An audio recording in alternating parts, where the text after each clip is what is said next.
ఆదిత్యాయ సోమాయ మంగళాయ బుధాయ సంప్రాప్తే సూర్య అరిష్టేతు సంప్రాప్తే సూర్య పూజాంతిక శుక్ర సూర్య ధ్యానం చెప్పే ఆత్మ ఆ కృష్ణ తస్య మంత్రస్య. హాయ్ అండి, అందరూ ఎలా ఉన్నారు? సో ఇది వచ్చేసి మా చిన్న వదిన వాళ్ళ ఇంట్లో సత్యనారాయణ వ్రతం చేశారు. అండ్ ఈ మంత్లోనే ఫస్ట్ వీక్లో అలా చేశారనుకుంటాను. సో అప్పుడు తీసిన వీడియోస్ నా దగ్గర చాలా వీడియోస్ పెండింగ్లో ఉన్నాయి. అందుకే 1 by 1 ఒక్కొక్కటి మీతో షేర్ చేసుకుంటూ వస్తున్నా. సో జస్ట్ ఇది ఇంటి వరకు మాత్రమే పిలుచుకున్నారనమాట. సో ఇంకా ఎక్కువ మంది వస్తారు పిలిస్తే. సో వాళ్ళు ఏంటంటే అంత ఎక్కువ మందిని పిలవలేదు, ఎందుకంటే సత్యనారాయణ స్వామి వ్రతం అనేది వాళ్ళు 2 times చేయాలనేసి ఉందన్నమాట మొక్కుబడి. సో సెకండ్ టైం చేసినప్పుడు ఫ్యామిలీ మెంబర్స్ అందరినీ, ఫ్రెండ్స్ని అందరినీ పిలుద్దామని అనుకుంటున్నారు. సో అదండి. అండ్ ఇక్కడ వచ్చేసి ఇంకా పూజ అయితే స్టార్ట్ అయిపోయింది. అండ్ అక్కడ మా మామయ్య గారు అండ్ అలాగే పిల్లల ముందర కూర్చొని పెట్టేశాము. అండ్ పూజకు పెద్దవాళ్ళందరూ వెనకాల కూర్చొని మంచిగా చేస్తున్నాం. అండ్ కార్తీక్ కూడా అక్కడ కూర్చొని పూజ చూస్తున్నాడు అనమాట. వాడికి అంటే మా ఇంట్లో ఈ సత్యనారాయణ వ్రతం అలాంటివి ఏమీ ఉండవు.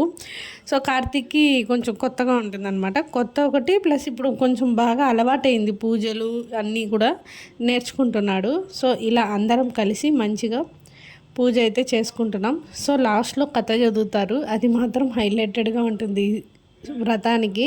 సో ఇక్కడ వచ్చేసి ముందుగా పాలు, పెరుగు, తేనె, నెయ్యి, పంచామృతం అన్నీ అభిషేకం చేస్తున్నారనమాట అన్నయ్య, వదిన.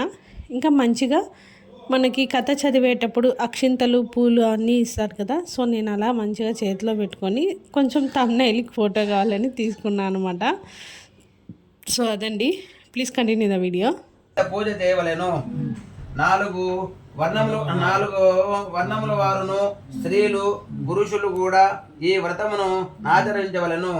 బ్రాహ్మణులు కాని వారు తుదకు ఏ దినములను సాయంకాలము ఈ వ్రతము ఆచరించవలెను.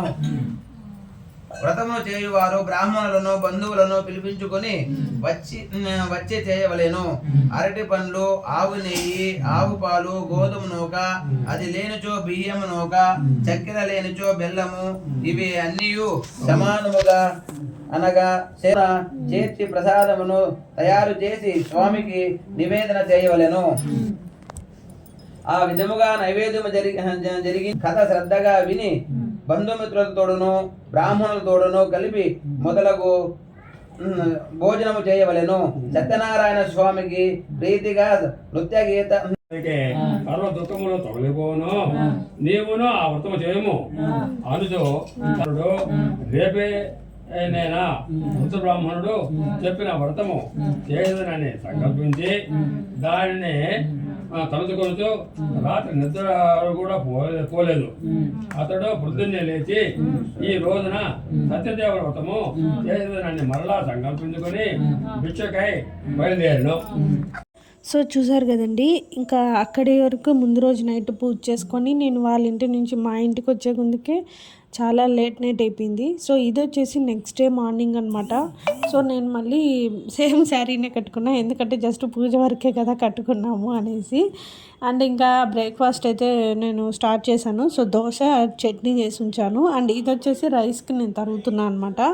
మామూలు ఏదైనా ఆనియన్ రైస్, టొమాటో రైస్ లేదా సైడ్కి రైతాకైనా ఆనియన్స్ వాడుకోవచ్చు అని తరుగుతూ ఉన్నాను. సో అంతలో కార్తీక్కి దోశ ఆల్రెడీ పోసి పెట్టేశాను అనమాట పక్కకి. ఇంకా వాడు ఫ్రెష్ అవుతున్నాడు, 8:30కి అంతా స్కూల్కి వెళ్ళిపోవాలి. సో ఇంకా మంచిగా వాడు ఫ్రెష్ అయ్యేకుందికి నేను వాడికి లంచ్ ప్రిపేర్ చేస్తున్నా. అంటే సాంబారు, కర్రీస్ అలా చేస్తే తినడనమాట క్యారియర్కి. సో ఏదో ఒక రకంగా ఒక రైస్ అయితే చేసి పెడతా రోజు. అంటే అంటే 2 రోజులు మసాలా యూస్ చేస్తే ఇంకా 4 రోజులు మసాలా వాడను. సో ఎందుకంటే చిన్నపిల్లలు కదా, ఇప్పటి నుంచే ఎందుకు స్టమక్ డ్యామేజ్ చేయడము అనేసి ఎక్కువ పెట్టను. మసాలా పెడతాను వీక్లీ వన్స్, అలా బయట తింటాము. ఎప్పుడైనా ఇంకా ఫ్రైడ్ రైసెస్ అలా చేస్తాను, కాకపోతే కొంచెమే వాడతాను అనమాట మసాలా.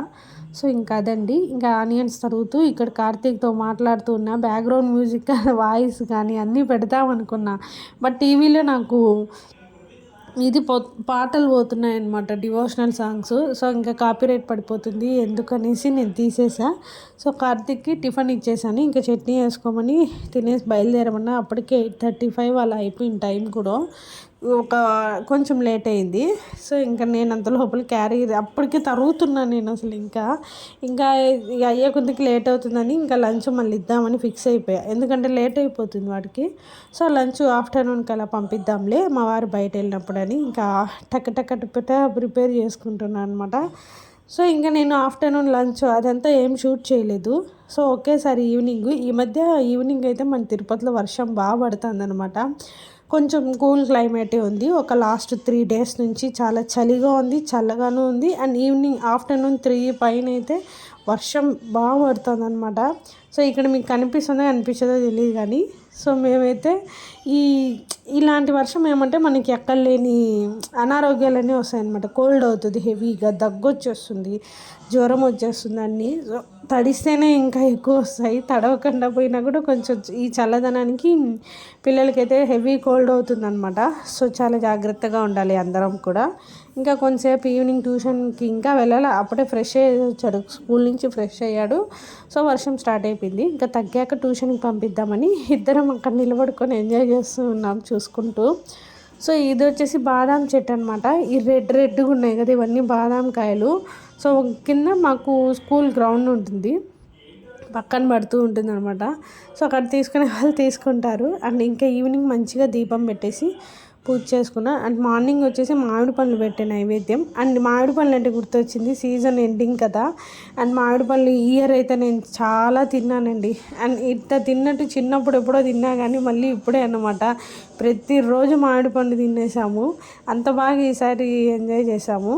అండ్ మీరు ఈ సీజనల్ ఫ్రూట్స్ బాగా తింటారా లేదా అనేది కామెంట్లో చెప్పండి. సో ఇక్కడితో ఈ వీడియో ఏం చేసేస్తున్నాను. మీకు కనుక నచ్చితే ఖచ్చితంగా లైక్ చేయండి, షేర్ చేయండి, కామెంట్ చేయండి. అండ్ మర్చిపోకుండా సబ్స్క్రైబ్ చేసుకోండి. Don't forget to subscribe. మనం మళ్ళీ కలుద్దాం ఒక మంచి వీడియోతో.